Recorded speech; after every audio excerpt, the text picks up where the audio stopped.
How are you guys doing? Today is Friday, May 27th, 2022.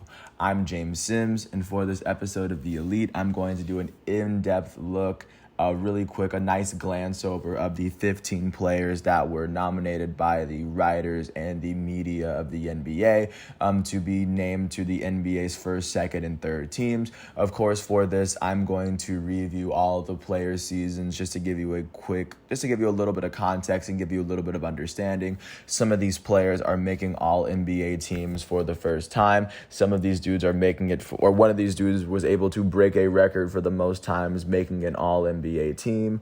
Not to mention that there are 3 players this year who will go on to make a double-digit amount of all NBA teams within their career. But of course, and even more astonishing than that, this is also a year in which we've seen someone get named to the first team unanimously for 4 straight years for the first time in NBA history. This is also the first year since the 1950s in which every single player named in the first team was aged 27 or younger, which is amazing. But of course, with that said, I'm going to get into who was named to each all-NBA team, because to be recognized as a top 15 NBA player by a consortium of, selectors, that is an amazing honor. Even though you can, of course, put whatever value on it you choose to. But I imagine for these players, especially considering there's a lot of contract incentives involved, it is a big congratulations to all these people, even the players that made it on for the first time. Just making it, being recognized by your peers and being recognized by the media, even within this context, is a very big deal. So, of course, I want to start with, of course, the main man of honor. The reigning back-to-back MVP, Nicola Jokic, will go on to finish second in first team votes, but he would still go on to make the All-NBA first team. This is the 4th All-NBA team that Nikola Jokic has made. This is the 3rd time that he's made the All-NBA first team, as he made it last year, and he also made it in 2019. This season, Nikola Jokic would go on to lead the NBA in triple-doubles, as he had 19 of them. This season, he would go on to average 27.1 points, a career high for him, while shooting 58% from the field, another career high for him. He shot 33% from 3, while shooting nearly 4 threes a game, which was a career high. He would go on to shoot 81% from the field, or 81% from the free throw line, off of a career high 6.3 free throw attempts per game this season. Alongside his 27.1 points per game, he would average 13.8 rebounds. By 3 rebounds, it would be the most rebounds he averaged in a season. This is the 4th season of the last 5 that he's averaged a double-double in this league. He would go on to average 7.9 assists, which is the 2nd most assists he's ever averaged in a season. He would average 1.5 steals and average just under a block per game. This is also the 4th consecutive season in which he was named an All-Star, doing all this for a Nuggets team that would finish 6th, as he was missing Michael Porter Jr. and Jamal Murray, as they were both dealing with injuries. Their season would, of course, finish with them getting knocked out in the first round by the Golden State Warriors. But, of course, Nikola Jokic earning this honor, he most definitely deserved it for what he put forth this season.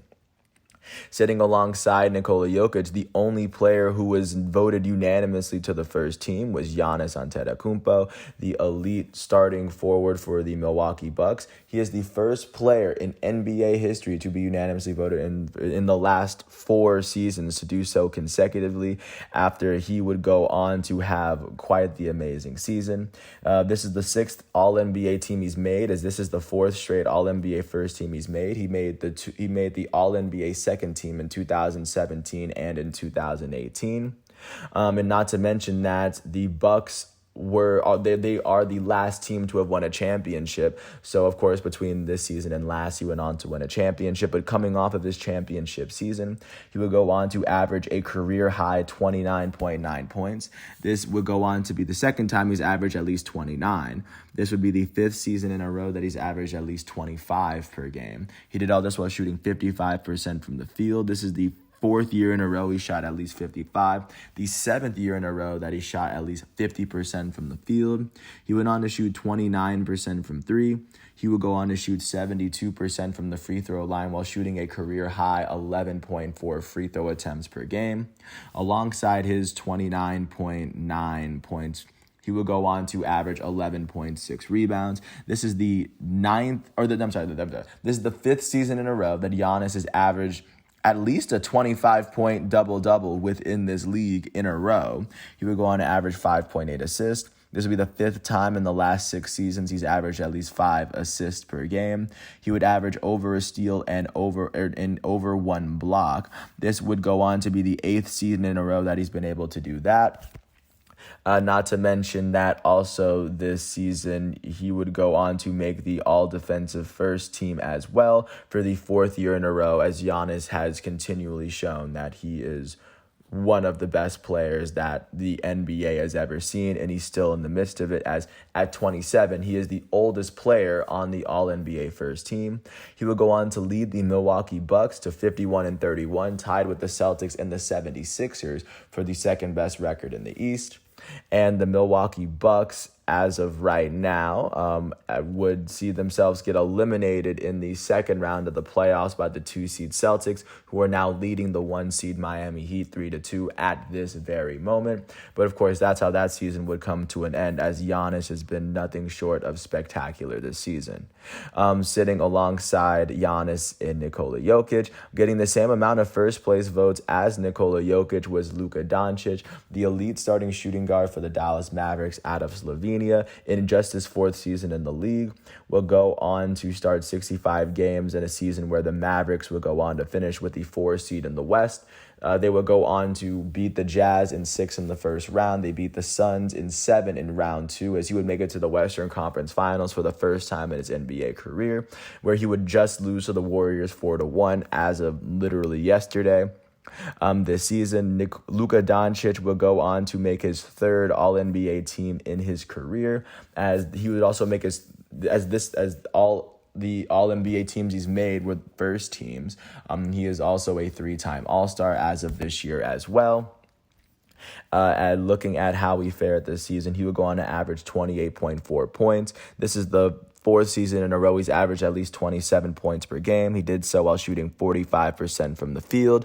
He would shoot 35% from 3, his career high from 3, while shooting at least 8 threes per game. He would go on to shoot 74% from the foul line, his second highest free throw shooting percentage of his career. Alongside his 28.4 points, he would average 9.4 rebounds and 8.7 assists. This would be the 3rd year in a row he's averaged at least 8 rebounds and 8 assists, which is incredible. This season, he would go on to finish with 10 triple-doubles. The 3rd season in a row he's had a double-digit amount of triple-doubles in an NBA season. He would average 1.2 steals, making it 4 for 4 seasons. He's averaged over a steal per game in this league, and his 0.6 blocks was also a career high for him this year. He did all this while helping the Dallas Mavericks, like I said, get all the way to the Western Conference Finals, as Luka Doncic has proven that he is most definitely one of the NBA's best, as he has been voted as one of the NBA's top 5 players over the last 3 seasons. And Luka Doncic at this very moment is clocking in at 23 years old. But of course, sitting alongside Luka Doncic, sitting behind him in votes, finishing with 82 All-NBA first team votes, was Devin Booker. The elite starting point guard for the Phoenix Suns, who had the best regular season record, would go on to play 68 games in a season where the Suns would finish with a 64-18 record. They were the only team who had at least 60 wins in the regular season, as their season would eventually see them go to the playoffs, where they beat the 8-seed Pelicans in 6, eventually to lose to the 4-seed Mavericks in 7. But in the regular season, Devin Booker would first go on to make his 3rd All-Star game of the season, as this is the first All-NBA team that Devin Booker has made in his NBA career. In this season, Devin Booker would go on to average 26.8 points per game, a career high for him. The 4th season in a row, he's averaged at least 25. In the 5th, he's averaged at least 24. He would go on to do this while shooting 46% from the field. He would go on to shoot 38% from three, which is tied for his career high, while shooting the exact same amount of three-pointers per game as his age 21 season. He would go on to shoot 86% from the foul line. This is the 5th year in a row he shot at least 85% from the foul line. Right now, he's 7 for 7 in seasons where he shot at least 80%. Alongside his 26.8, he's averaged 25 rebounds per game, which is a career high for him. He will go on to average 4.8 assists, which is the second most he's ever averaged in a season. He would average over a steal per game for the first time in his career, and his 0.4 blocks was also a career high for him. He will be a very instrumental part in one of the most efficient offenses in the NBA.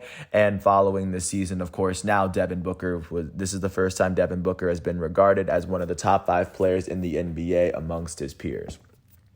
Filling in that last spot in the All-NBA team, votes-wise, was Jason Tatum, the elite starting small forward for the Boston Celtics. He actually had less points than Joel Embiid, but of course, because of the way the positions works on this All-NBA team, Jason Tatum is the 5th spot on this roster. Jason Tatum would be very instrumental as a big part of the Boston Celtics team that would tie with the Milwaukee Bucks. With a 51-31 record, and the Philadelphia 76ers as well, as the Boston Celtics right now would see themselves playing in the NBA's Eastern Conference Finals. Right now, they're up 3-2 over the 1 seed Miami Heat. As of right now, the series isn't over. The series could tip the other way, but as of right now, the Celtics are holding the advantage, and Jason Tatum is a very big part of the reason why. I'm taking a look at how he fared in this season, in which he was named to his 2nd All-NBA team. This is the first time he's made the All-NBA first team, as he made the 3rd team in 2020. This particular season, Jason Tatum would average a career high 26.9 points per game after he averaged 26.4 just last year. He would go on to shoot 45% from the field, making it the 5th season in a row that he's done so. He would go on to shoot 35% from three on a career high 8.6 three-pointers attempted. He would go on to shoot 85% from the foul line, the third time in his 5-year career he shot 85% from the free throw line. And he's shot at least 80% from the free throw line in all 5 of the years he's been in the league. He would go on to average, alongside his 27 points, he averaged 8 rebounds, which is a career high for him. He would average 4.4 assists, which is just slightly another career high. He would average 1 steal, averaging at least 1 steal for the last 5 years in the league, and he averaged just over half of a block. 5th year in a row he was able to do that. And of course, his 3rd All-Star season, to give you a sense of how young Jason Tatum is and how early Jason Tatum is definitely entering that level, as Jason Tatum is just 24 years old.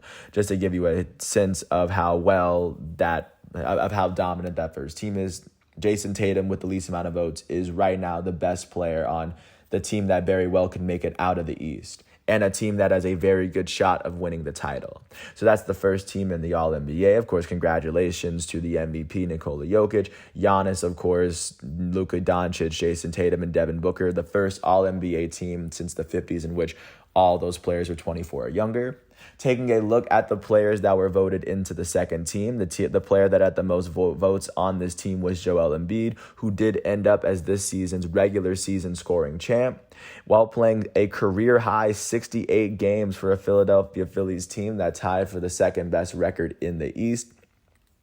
And of course, doing so without Ben Simmons and getting James Harden towards the very end.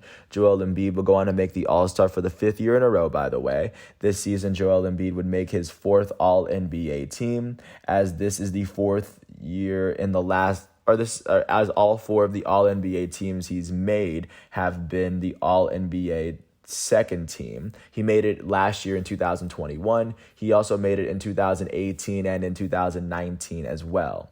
This season, Joel Embiid would score a career high and an NBA high 30.6 points per game, as he did officially finish as the scoring champ, while shooting 49.9% from the field. He would go on to shoot 37% from three, making it the third season he would shoot at least 35% from three, which is incredible. And he would go on, and so far in all 6 of the years he's played, he shot at least 30% from three as a center.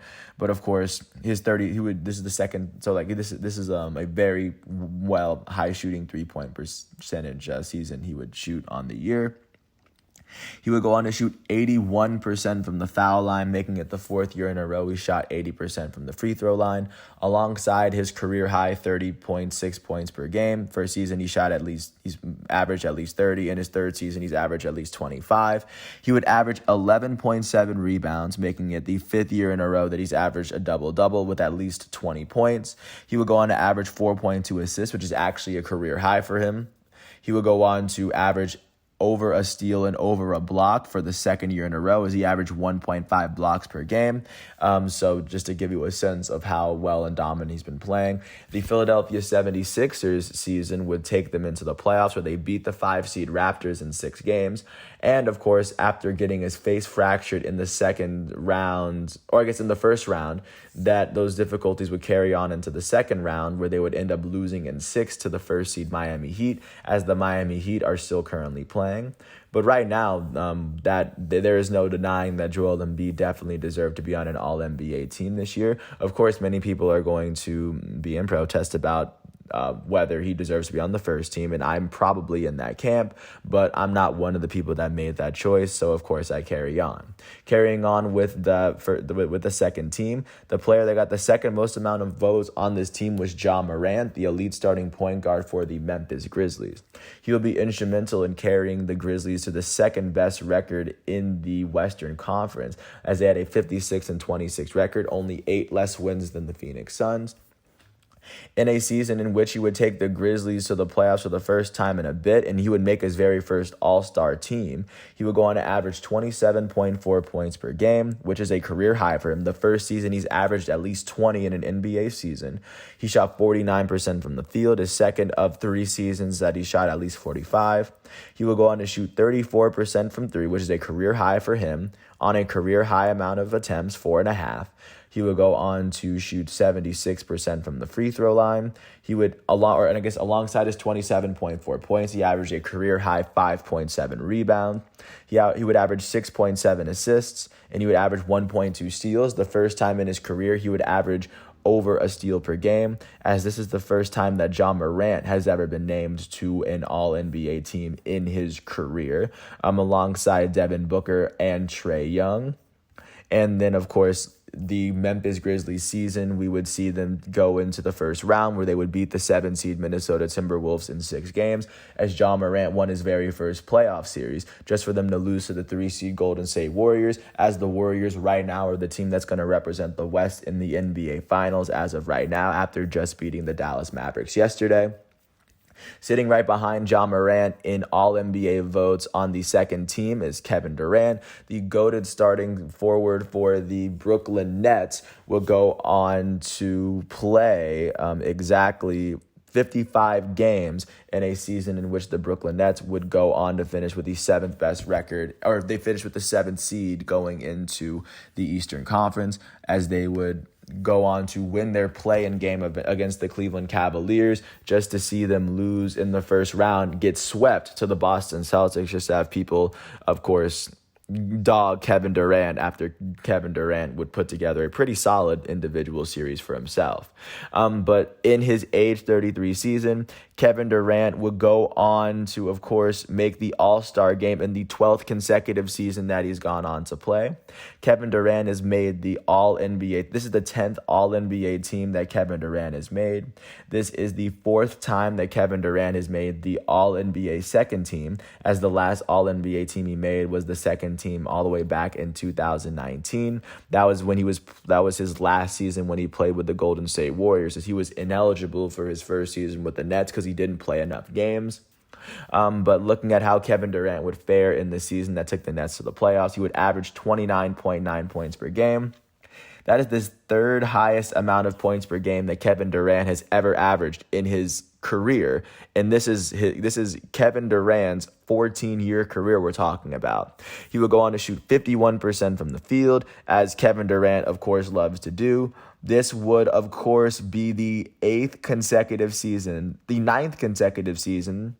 that he would go on to shoot at least 50% from the field in the last, 9 seasons that he's played, going back to his 2012-2013 season in Oklahoma City. He would shoot 38% from three. This would, of course, go on and be the 13th straight season he shot at least 35% from three. Kevin Durant, the dude who averages 38.4% from three in his career. So, he shot 38.3%. He was just a tick below his career mark. He would go on to shoot 91% from the free throw line, which is a career high for Kevin Durant, by the way, on 7.4 attempts per game. He would also go on to, alongside his nearly 30 points per game, which he almost did for the third year in his career, he would go on to average 7.4 rebounds, which is in his upper half of rebounds he's had in his career. He would average 6.4 assists, which is Kevin Durant's career high, by the way, in his age 33 season, his second season in Brooklyn. He would average 0.9 steals and 0.9 blocks, as Kevin Durant would, of course, show the league that he was not going to simply fade away in his age 33 season. That fade away pun was most definitely intended.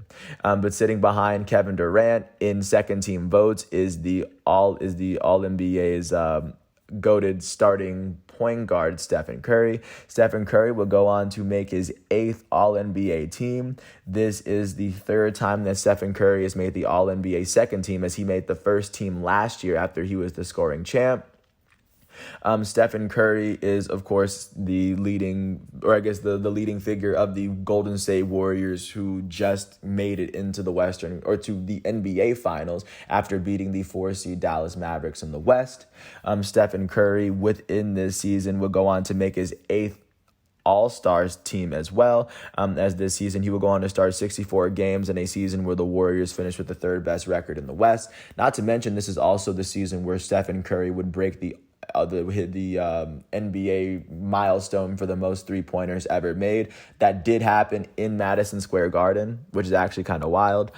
This would come after Steph Curry would, like I said, make the All-Star game in his last 8 full seasons. This season, he would go on to he would average 25.5 points per game. This would be the 7th time in the last 8 years that he would go on to do so. Of course, that year he didn't was the year that he played 5 games during the quarantine.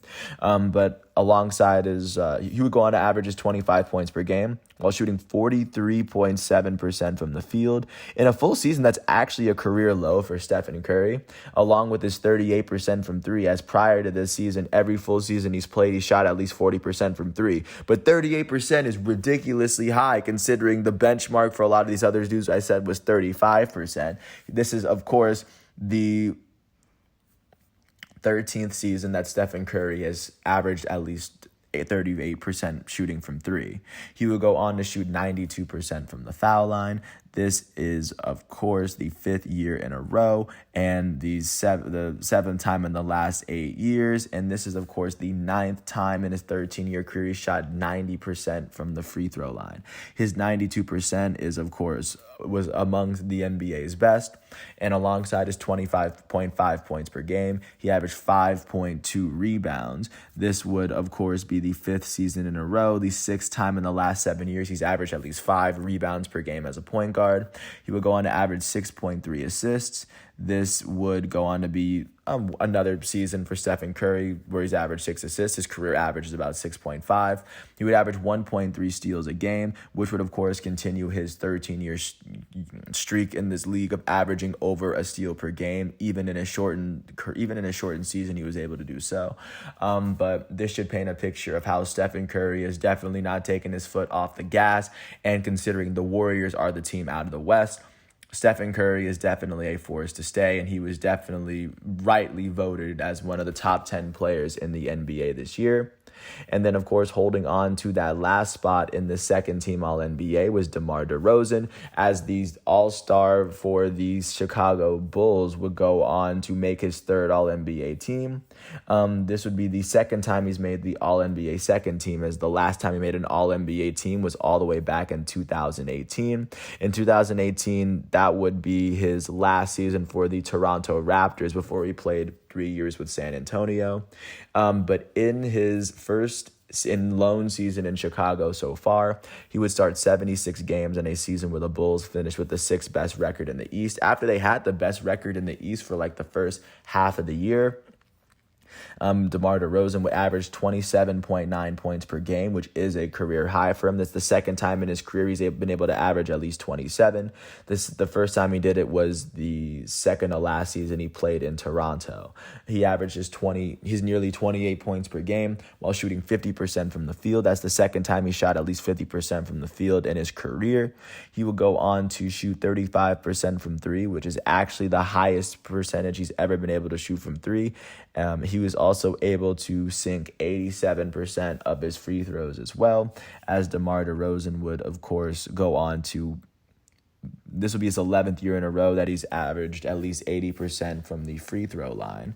Not to mention that for at least 85, this will be the second year in a row he was able to do that. The third time in his career, he shot at least 85% from the foul line.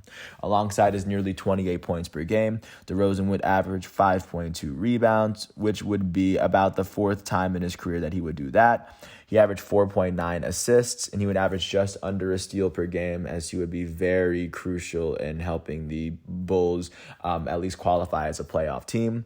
Their season would come to an end at the hands of the defending champs, the 3-seed Milwaukee Bucks, in 5 games. And then, of course, like I said, he would go on to finish off the 5th team to give you a sense of how well he's been playing.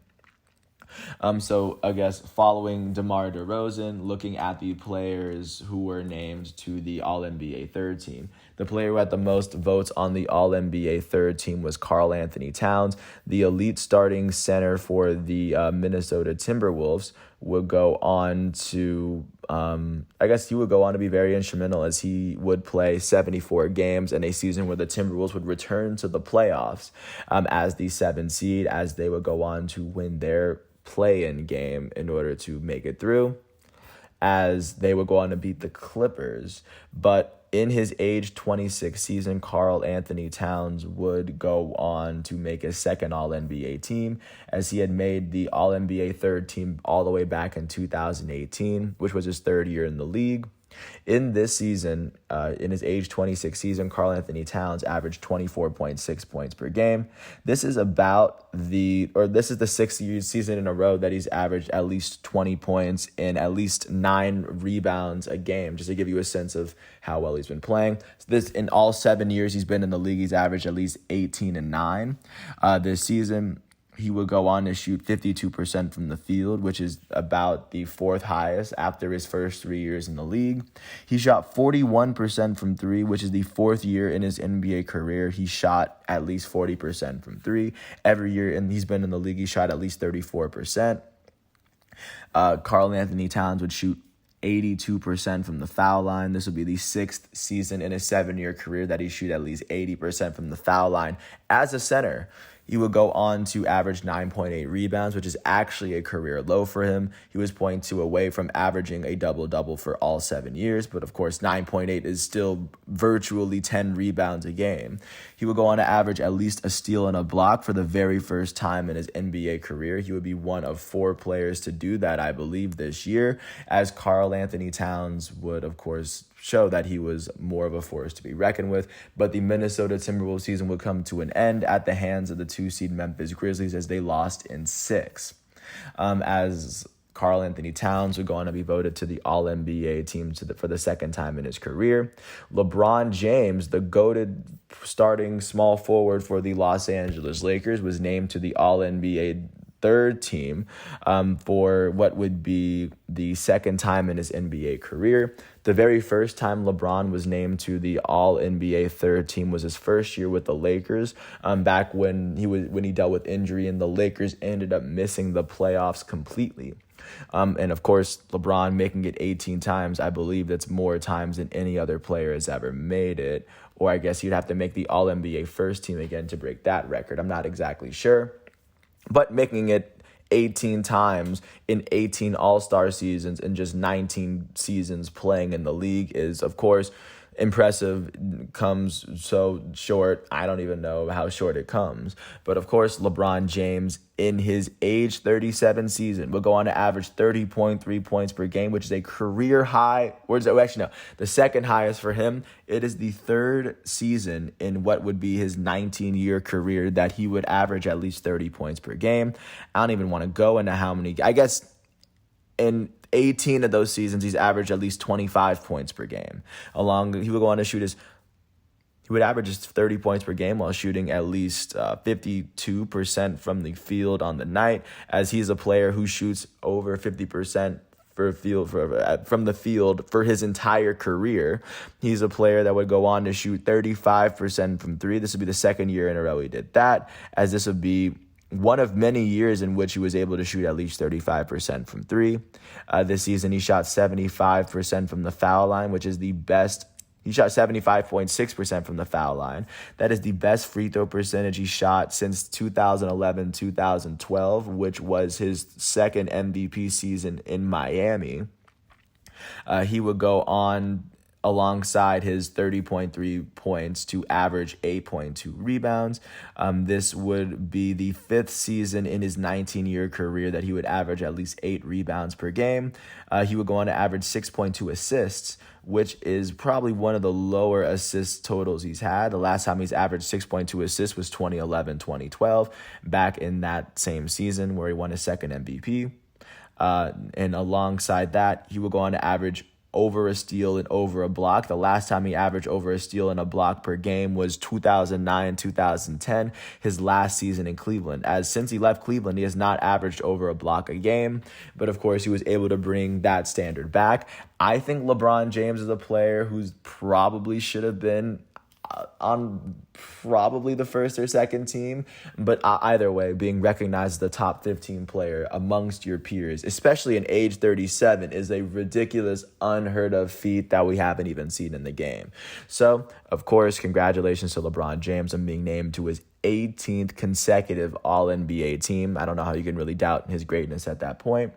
But finishing right behind LeBron James in All-NBA votes is the player that LeBron James would come out of high school with, the Suns' elite starting point guard, Chris Paul. Chris Paul, in what would be Chris Paul's age 36 season and what will go on to be his 17th season in the NBA, would be a season in which Chris Paul would go on to make his 12th NBA All-Star team and his 11th All-NBA team. This is the second time Chris Paul's made the All-NBA third team, as he made the second team last year in 2021 and in the year before that in 2020. In this season, Chris Paul would go on to play 65 games in a season where the Suns would finish with the best record in the NBA by about 8.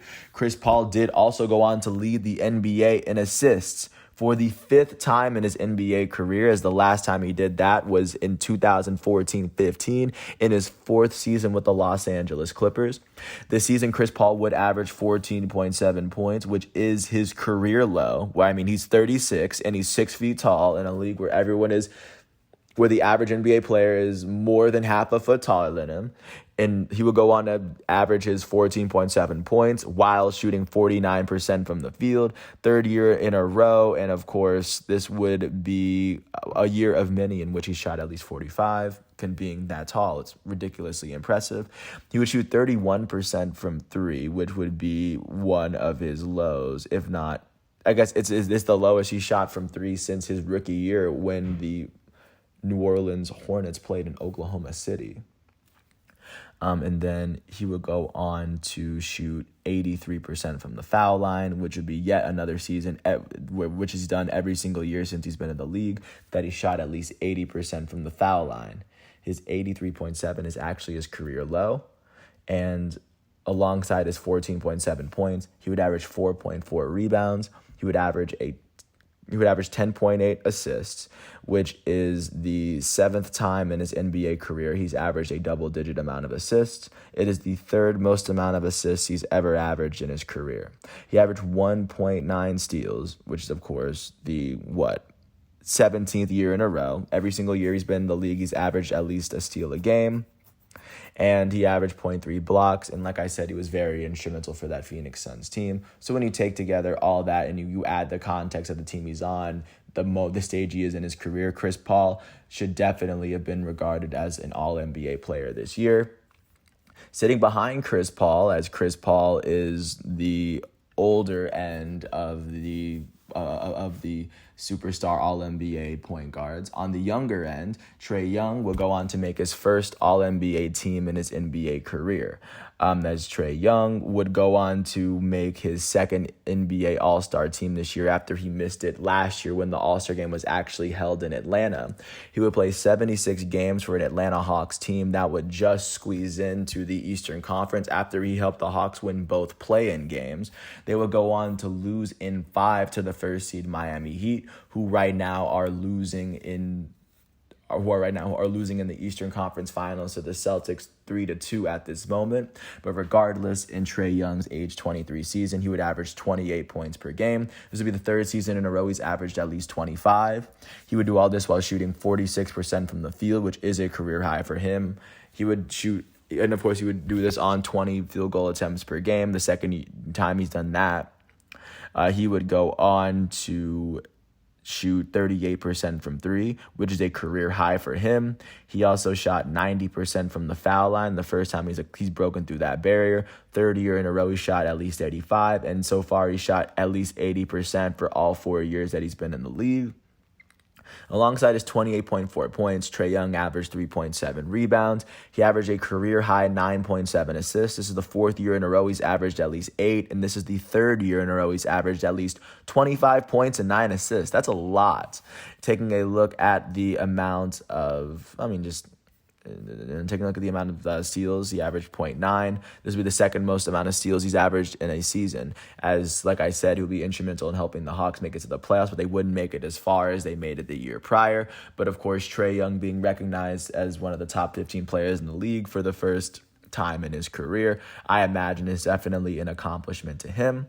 And then, of course, finishing last in terms of all NBA votes, but the last spot that would go to an All-NBA player would go to Pascal Siakam. The starting forward for the Toronto Raptors would go on to make his 2nd All-NBA team in his career. He went on to make the All-NBA 2nd team all the way back in 2020. The lone season that he was named an All-Star. After not being named an All-Star this season, he would play 68 games for a Raptors team that would go on to finish with the 5th best record in the East. They would then go on to lose in the first round to the 4-seed 76ers. But before they did that, Siakam would go on to lead the NBA in minutes per game. He averaged 37.9. He would average 22.8 points per game. The 3rd season in a row, he's averaged at least 20 points, all while shooting 49% from the field. He shot at least 45% from the field in all 6 of his seasons in the league. He would go on to shoot 34% from 3. He would also go on to shoot 75% from the foul line. Alongside his 22.8 points, he would go on to average a career-high 8.5 rebounds. He also averaged a career-high 5.3 assists. He averaged a career-high 1.3 steals as well, as, of course, Pascal Siakam kind of settled into his role. It took him a little bit as the first half of the season was a bit rocky, but the second half he did bring it back around, and the Raptors were a lot better of a team once they were able to rely more on Pascal Siakam. But with that said, those are all 15 of the players that were named, and of course, and considering how the selection goes, that's really none of my business. And considering there's a lot of cash and contract incentives, congratulations to the 15 that did make it. These players were most definitely worthy and had amazing seasons within their own right. But with that said, I want to thank everyone for listening. I do hope all is well. Once again, today is Friday, May 27th, 2022.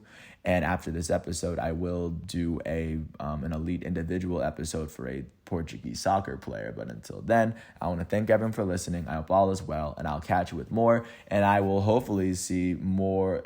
I will probably see a lot of these same names on this team next year. But let's see how this team gets showed. Let's see how everything shakes up. With that said, thanks for listening. I hope all is well, and I'll catch you with more tomorrow. Thanks for listening. Today is Friday, May 27th. This is The Elite. Thanks for listening to my piece. I'm James Sims. Peace out.